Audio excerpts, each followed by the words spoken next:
Alex Eala sat down for her pre-tournament press conference at the Cincinnati Open on August 14th, answered every question with the composure of someone twice her age, thanked the media, and then recorded a short video message for the tournament's social channels that would end up collecting more views than any other player's content at the entire event.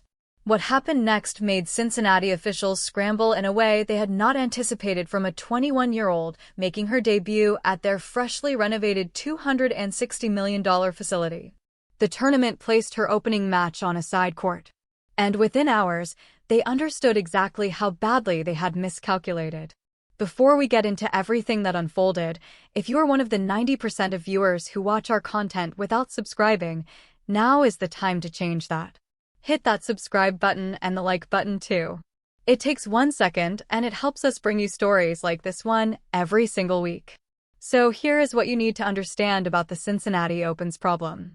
Tournament scheduling at a WTA 1000 event is a logistical puzzle involving 72 of the top 75 players on tour, broadcast windows, rest periods, court availability, and seeding hierarchy. Under normal conditions, a 17th seed does not get center court for a second-round match. That is just how it works. Higher seeds, bigger names, and broadcast priority typically determine where matches land. And by every conventional metric, placing Alex Eala on one of the facility's outer courts for her Cincinnati debut against Elena Gabriela Ruse was a perfectly defensible decision. Except conventional metrics have stopped applying to Alex Eala. This is a pattern that tournament organizers around the world keep failing to anticipate. At the Australian Open in January, Eala was assigned to court 6 for her first-round match. The queue to get into that court stretched so far that fans who arrived mid-morning had no realistic chance of finding a seat. People who had flown 12 hours from Sydney were turned away. The AO subreddit lit up with posts from frustrated attendees, and multiple commentators pointed out that Eala should have been on one of the bigger show courts. In Toronto at the Canadian Open just 2 weeks ago, tournament director Carl Hale initially debated where to slot her first-round match against Alicia Parks. The smart move, which Hale eventually made, was putting her on center court for the Wednesday night session. Tickets for that session sold out in 30 minutes. Volunteers who had been gifted complimentary passes for Wednesday night were asked to swap to different sessions because there simply were not enough seats. A sold-out Wednesday night that early in a WTA 1000 tournament is, as Hale himself said in his press conference, really unheard of. Cincinnati apparently did not get that memo. Or rather, Cincinnati got the memo and underestimated its contents. The math tells part of the story.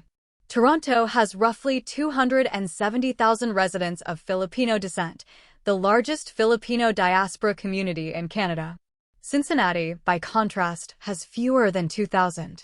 So on paper, the crowd calculus was different. The logic probably went something like this. Smaller local Filipino population means smaller turnout means outer court is fine. The problem with that logic is that it fails to account for what Eala has become in the summer of 2026. She is not just drawing the local diaspora anymore. She is drawing tennis fans who are driving hours across state lines. She is drawing casual sports fans who have been pulled into the orbit of Eala-mania through viral clips on social media. She is drawing people who had never purchased a tennis ticket before in their lives and decided that this was the event worth attending. This is not a local phenomenon. It is a continental one. The Ruse match itself became a small spectacle beyond the scoreline. Eala came out firing. She won the first set 6-1, breaking Ruse's serve repeatedly and dictating play with her left-handed forehand, pushing the Romanian behind the baseline with angles that gave her no time to set up. By the time Eala was up a double break at 3-love in the second set, the match was effectively over as a competitive contest. And then it got strange. Ruse, trailing badly and clearly struggling physically, called for a racket inspection on Eala's frame. The chair umpire complied, as they are required to do under WTA rules when a player makes such a request. The inspection came back clean, as expected, but the crowd reacted loudly. It was an unusual moment, one of those incidents that lands differently depending on your perspective. From Ruse's vantage point, she was exercising a right available to any player under the rules. From the perspective of the predominantly pro-Eala crowd, it felt like an attempt to disrupt rhythm in a match that was already slipping away. The inspection found nothing irregular, and Eala resumed serving without any visible change in demeanor. Then nature intervened. Lightning was spotted in the area around the Lindner Family Tennis Center, and officials suspended play with Eala leading 6-1, 3-love. The announcement came that matches would resume no earlier than 1:30 in the afternoon. Ruse, who had already called for a medical timeout to have her right ankle taped during the second set, withdrew before play could restart. Eala advanced with a retirement victory. The result squared the head-to-head between these two players at 1 apiece. Their first meeting had come in the final qualifying round of the 2024 U.S. Open, where Ruse rallied from a set down to beat Eala 3-6, 6-1, 6-3. That loss denied Eala what would have been her first Grand Slam main draw appearance. Nearly 2 years later, at the same stage of the North American hardcourt season, the gulf between them had become unmistakable. Eala entered Cincinnati as a world number 20, a WTA 500 champion, a Wimbledon fourth-rounder, and the 17th seed. Ruse entered ranked outside the top 70. The scoreline merely confirmed what the rankings already stated. But here is where the story turns from a routine win into something the Cincinnati Open will be thinking about for a while. After Eala's dominant performance against Ruse, the tournament released its Monday schedule. Alex Eala versus Amanda Anisimova, the world number 10 and 9th seed, was slotted for P&G Center Court. Not a side court. Not an outer court. Center Court, the biggest stage the Cincinnati Open has. The reversal speaks volumes. In the span of one match and one weekend, Cincinnati officials watched enough ticket demand data, enough social media engagement, and enough on-the-ground crowd response to completely change their approach. Reports indicate that roughly 3,100 tickets were sold for the session featuring the Eala Anisimova match after the Friday night schedule was released. For a Monday round of 32 contests, those are not normal numbers. And the Cincinnati Open, which just completed a $260 million renovation specifically to attract bigger events and bigger audiences, found itself in the position of discovering that its most in-demand attraction was not the player with the highest ranking or the most Grand Slam titles. It was Alex Eala. Tournament director Bob Moran had anticipated a successful event coming off the facility upgrade. What he did not anticipate, based on the initial court assignments, was the sheer gravitational force that Eala carries with her from city to city. It is the same miscalculation that the Australian Open made in January, the same one that Toronto almost made before correcting course, and the same one that Cincinnati made and had to fix on the fly. Now here is what makes this so fascinating from a tennis operations perspective. The traditional model for court assignments is straightforward. You prioritize by seed, by broadcast obligation, and by historical stature. A player who is appearing at your tournament for the first time, seeded 17th, does not typically jump the queue to your biggest stadium.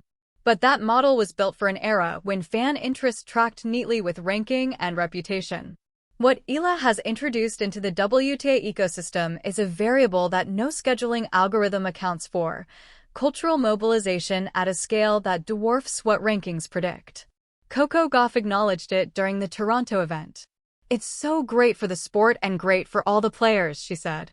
"It's great that one player can bridge the gap between a sport and a nation that hadn't had that representation before."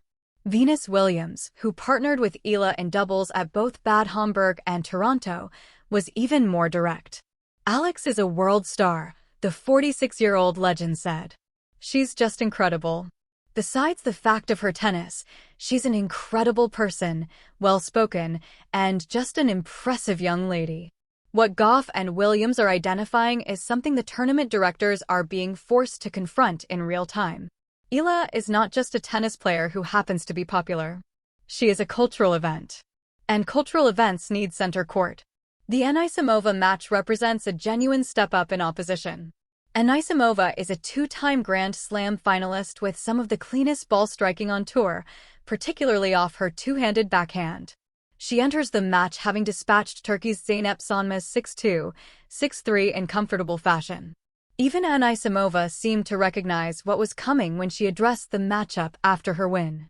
"She's been having such an incredible season, incredible year," the American said of Eala. "Very great player with a lot of fans. I'm really looking forward to that. I know that it's probably going to be a very packed stadium." She is right about the packed stadium part. And she is right to acknowledge the challenge. Eala arrives at this matchup with a 9-4 record against top 10 opponents in 2026, a number that is remarkable for a player who started the year ranked outside the top 30. She beat world number 3 Jessica Pegula in the Washington final. She beat defending Wimbledon champion Iga Swiatek at the All England Club. She has demonstrated repeatedly that prominent names across the net do not change her approach. Her compact stroke mechanics, her court coverage, and what coaches on tour have started calling her competitive poise allow her to redirect pace rather than try to match it, turning opponents' power into weapons against them. But there is a real tactical question embedded in this matchup. Anisimova generates her own pace from the back of the court.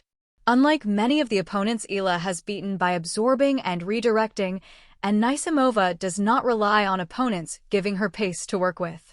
She creates it from scratch with a deep takeback on both sides and a willingness to step into the court and take balls on the rise.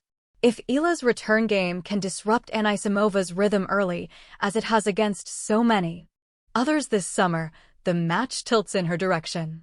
If Anisimova can hold serve comfortably through the opening games and deny Eala early momentum, the dynamic shifts. There is also the fatigue factor that cannot be ignored. Eala has played 56 matches in 2026, compiling a 38-18 record. She is the most active player on the WTA Tour this year. She won Washington, reached the 4th round in Toronto, and is now competing in Cincinnati. That is 3 consecutive weeks of high-level competition, with no break between events. The body keeps a ledger, and the entries are accumulating. Tennis 365's Liam McMillan has already flagged the concern, noting that Eala has also committed to playing a Stars of the Open exhibition match and the U.S. Mixed Doubles Championship with Felix Auger-Aliassime before the U.S. Open main draw begins on August 30th. If she makes a deep run in Cincinnati, she will have played what amounts to 8 consecutive weeks of competitive tennis by the time the second week of the U.S. Open arrives. Eala herself addressed this dynamic in her pre-tournament press conference with a maturity that belied her 21 years. When asked about momentum, she gave an answer that every coach on tour would endorse. "Momentum is a thing, I guess," she said, "but it's not concrete and it doesn't give you any 100% answers, right? So momentum can help. A lot of matches can help with your confidence, but it doesn't guarantee anything." When asked what would constitute a successful Cincinnati debut, she kept it process-oriented. "I think it's just the level that I play. And of course, the more matches, the merrier, right? But it's the matches of substance, and it's the ones that, did I execute what I want to execute? Did I bring the level that I wanted to bring? So if I lose first round, but it's a really good match, not to say that it's a successful week, but it wasn't a bad one. And if I reach the final, then I'll take that too." That answer tells you something about where Eala's head is right now. She is not chasing results. She is chasing quality. She measures her weeks by the standard of her own execution, not by the round she reaches. That is an uncommon level of self-awareness for a 21-year-old in the middle of the most high-profile stretch of her career, and it helps explain why the noise around her, the court assignment debates, the ticket frenzies, the racket inspections, the weather delays, none of it seems to land on her shoulders. She processes it, acknowledges it, and then returns to the work. After the Ruse match, the Cincinnati Open's official Instagram account posted a video of Eala delivering a short message to fans. "Hi everyone," she said. "I just want to thank you all so much for making my debut here in Cincinnati so special, and I hope to see you guys in the next round." Simple. Warm. Genuine. No theatrics. The video accumulated engagement numbers that outpaced anything else the tournament posted that weekend. And this is what Cincinnati officials now understand. The phenomenon is real, it is growing, and it is not going away. The Washington title was not a fluke. The Toronto sellout was not a one-off. The Wimbledon run was not a surface-specific aberration. Every tournament on the calendar that Eala enters now needs to plan for her the way they plan for the very top of the draw, not because her ranking demands it yet, but because the commercial and atmospheric reality of her presence requires it. The sports scheduling infrastructure was built for a world in which the top seed draws the biggest crowd. In 2026, in North America at least, the 17th seed is outdrawing everyone. If you really love Alex Eala, then comment now Eala 100%.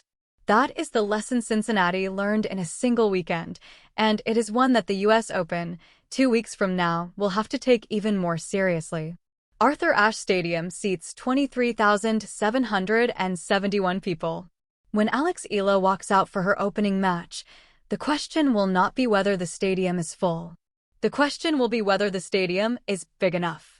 The Anisimova match is set for Monday at P&G Center Court. The court assignment itself is the admission. Cincinnati got it wrong on Friday, and by Monday, they got it right. The regret was immediate. The correction was public. And the 21-year-old from Manila who caused all of it will walk onto that court carrying a racket, a game plan, and the completely indifferent calm of someone who has stopped being surprised by any of this.